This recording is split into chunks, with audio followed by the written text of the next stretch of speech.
2025 में साइंस हमें वोम के अंदर की छुपी हुई दुनिया को देखने देती है। एडवांस्ड इमेजिंग के साथ हम लाइफ को स्टार्ट होते हुए देखते हैं। सेल्स डिवाइड होते हैं, हार्ट बीट्स करता है, एक ह्यूमन शेप लेता है। एम्ब्रियोलॉजी इस जर्नी को एक सिंगल सेल से बेबी तक अस्टॉनिशिंग डिटेल के साथ मैप करती है। लेकिन सदियों पहले इनमें से कुछ भी पॉसिबल नहीं था। न माइक्रोस्कोप्स, न अल्ट्रासाउंड्स, न जेनेटिक्स का नॉलेज। ऐसे समय में कोई वूम्ब के अंदर क्या होता है ये कैसे डिस्क्राइब कर सकता था? फिर भी 1400 साल पहले होली कुरान ने ह्यूमन डेवलपमेंट के इन स्टेजेस को डिस्क्राइब किया था। 7वीं सदी में प्रॉफेट मोहम्मद को रिवील इसके वर्ड्स लाइफ के बिगिनिंग की हिडन प्रोसेस को डिटेल करते हैं। यह नॉलेज अपने समय से बहुत आगे एक गहरा सवाल उठाता है, यह कहां से आया? आइए इस मिस्ट्री को एक्सप्लोर करें।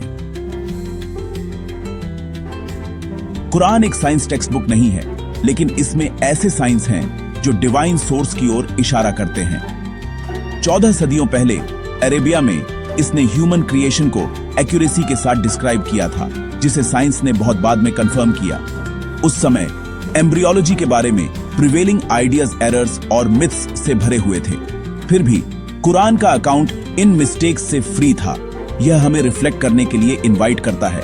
क्या वे जो जानते हैं उनके बराबर हैं जो नहीं जानते? कुरान 29:9। जब हम इसके वर्ड्स को मॉडर्न डिस्कवरीज से कंपेयर करते हैं तो हार्मनी स्ट्राइकिंग है, खासकर एम्ब्रियोलॉजी में। कुरान ह्यूमन क्रिएशन को स्टेजेस में डिस्क्राइब करता है जो साइंटिस्ट्स आज ऑब्जर्व करते हैं उससे मैच करता है। यह प्रिसिजन उस युग के फ्लॉड नॉलेज से नहीं आ सकती थी। आइए देखें कि मॉडर्न साइंस इन स्टेजेस को कैसे एक्सप्लेन करती है और कुरान ने सदियों पहले उन्हें कैसे डिस्क्राइब किया था। यह कंपैरिजन एस्टॉनिशिंग है। मॉडर्न एम्ब्रियोलॉजी ह्यूमन डेवलपमेंट का एक क्लियर सीक्वेंस रिवील करती है। फर्टिलाइजेशन के बाद एम्ब्रियो यूट्रस में इम्प्लांट करता है, एक लीच की तरह क्लिंगिंग करता है और नरिशमेंट लेता है। इस लीच लाइक स्टेज को ब्लास्टोसिस्ट कहते हैं। नेक्स्ट, एम्ब्रियो एक च्यूड लंप जैसा दिखता है जिसमें सोमाइट्स स्पाइन और मसल्स के लिए बेसिस बनाते हैं। फिर बोन्स के कार्टिलेज मॉडल्स अपीयर होते हैं जो एम्ब्रियो को उसका फ्रेमवर्क देते हैं। बोन्स पहले बनते हैं, उसके बाद मसल्स उनके चारों ओर रैप होते हैं। यह sequence clinging, chewed lump, bones, फिर फ्लैश को साइंटिस्ट्स ने वर्ल्ड वाइड कंफर्म किया है। हर स्टेज डिस्टिंक्ट है और एक प्रिसाइज ऑर्डर को फॉलो करता है।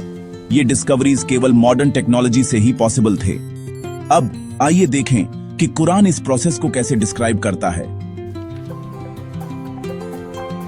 सूरह अल-मुमिनून पेज 12-14 में कुरान कहता है, हमने इंसान को मिट्टी से बनाया, फिर उसे एक सुरक्षित जगह पर एक ड्रॉप के रूप में रखा। फिर हमने उस ड्रॉप को एक लीच लाइक सब्सटेंस बनाया, फिर एक च्यूड लंप, फिर बोन्स को फ्लैश से ढक दिया। अरबिक शब्द अलकाह का मतलब लीच, सस्पेंडेड थिंग या ब्लड क्लॉट है। ये सभी अर्ली एम्ब्रियो के लिए एक्यूरेट हैं। मुद्गा का मतलब च्यूड लाइक सब्सटेंस है जो सोमाइट स्टेज से मैच करता है। कुरान बोन्स के बनने फिर फ्लैश से ढकने का डिस्क्राइब करता है। ठीक साइंटिफिक सीक्वेंस। यह डिटेल का लेवल करेक्ट ऑर्डर में रिमार्केबल है। प्रोफेसर कीथ मोर, एक लीडिंग एम्ब्रियोलॉजिस्ट, ने इन डिस्क्रिप्शंस की एक्यूरेसी को कंफर्म किया।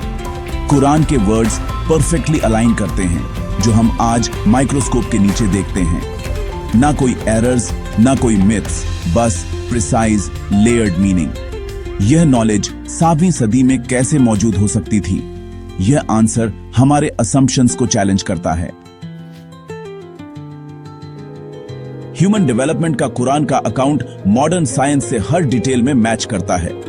प्रॉफेट मोहम्मद 7वीं सदी के एक अनलेटर्ड मैन इन फैक्ट्स को कैसे जान सकते थे?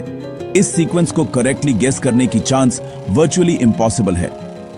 लीडिंग साइंटिस्ट्स जैसे प्रोफेसर मूर ने इसे डिवाइन ओरिजिन के एविडेंस के रूप में एक्नॉलेज किया है। कुरान का नॉलेज अपने समय की एरर्स से अलग है। यह ह्यूमैनिटी के लिए एक साइन है, एक लिविंग मिरेकल जिसे हम आज विटनेस कर सकते हैं। क्या साइंस अभी कुरान ने सदियों पहले जो रिवील किया था उसे कैचअप कर रही है? फेथ और साइंस के इस एक्स्ट्रॉर्डिनरी कन्वर्जेंस पर रिफ्लेक्ट करें। आपको क्या लगता है? अपने विचार नीचे शेयर करें।